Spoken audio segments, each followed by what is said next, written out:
bevoorreg om predikant van 'n gemeente te wees. En is nie net 'n gemeente nie, is 'n bediening eintlik. Ons het 'n sorgsentrum bedryf en ons het 'n klein groepie begin by die huis as 'n klein selgroepie en toe ek weer sien, toe word dit 'n kerk.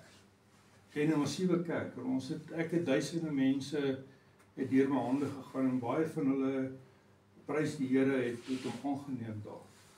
So in ons geval gaan jy sien aan vergaderings vandag glo ek is spesiaal, want dit is meer gelowige mense wat hier is. Maar aan ander vergaderings respekteer ons ander gelowe en ander sienings, so ons is neutraal wat geloof betref, self in ons skrywe so goed. Baie keer wil jy 'n passende teksvers wys het, maar dis nie die regte plek en die regte geleentheid nie. Persoonlik kan julle met mekaar praat. Nou, vandag wil ek ook vir die Here die Vader eer bring vir waar ons is, want toe ek hier gekom het, seker 6 maande terug, het ons 'n gebedgroepie begin, en eendag was dit baie spesiaal. Ons het 'n bijeenkoms gehad waar Ferry vir ons gebid het, en ek gaan hom vra om ons net af te sluit, en ons het klippe gevat, en ons het dit gesalf en gebid, en op die 4 hoeke van ons het 12 klippe gevat, en daar's 4 huise, ons het elke hoek het ons 'n klip gaan sit. En met die salwing van die Here, was dit nie eers 3 weke nie, toe word die plek verkoop. En toe word ons die tweede plek verkoop. En ek glo, dit is die werking in die hand van die Here in ons besigheid. En mens moet hom altyd as die hoof sien, want sonder hom is ons niks nie, alles behoort aan hom. So ek wil begin deur te sê, mag die liefde van God die Vader, mag die genade van Here Jesus Christus en die teenwoordigheid van die Heilige Gees julle nou aanraak. Amen. Wanneer ons na die Bybel kyk, jy moet klaar maak, Gert. ek weet, ek gaan 2 minute. Okay. Wanneer ons na die Bybel kyk, is daar 'n verwysing in Nehemia 4 vers 2 wat sê die volgende: kom ons bou. En dis eintlik een van ons dinge wat ons gaan doen, ons gaan goed bou. Nou vra ons, hoe het Nehemia die mure van Jerusalem herbou? Hy het 2 dinge gedoen. Eerste ding, in een hand het hy 'n troffel gehad, wat hy die klippe wat verbrand was, het hy weergevat, en het sement en dagga gemaak, en het weer die mure herbou. Maar in die ander hand, ongelukkig, is dit soos die lewe is. Aan die hand het hy 'n swaard gehad en moes homself verdedig. En in ons geval, as jy iets bou, gaan praat met Ben van Wyk, hy is ook 'n prediker wat sal my bedien het.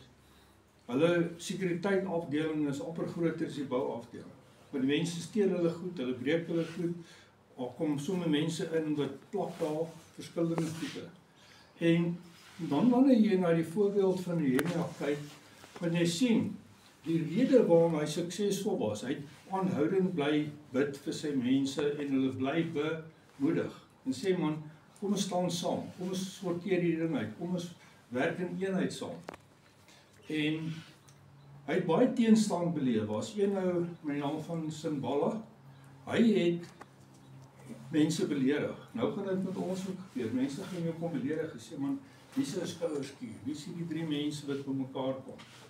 Maar moenie aan hulle steur nie, want daai kritiek is, baie keer moet jy dit vat positief en vir jouself sê, maar nou gaan ek meer doelbewus wees om hierdie werk te kom doen.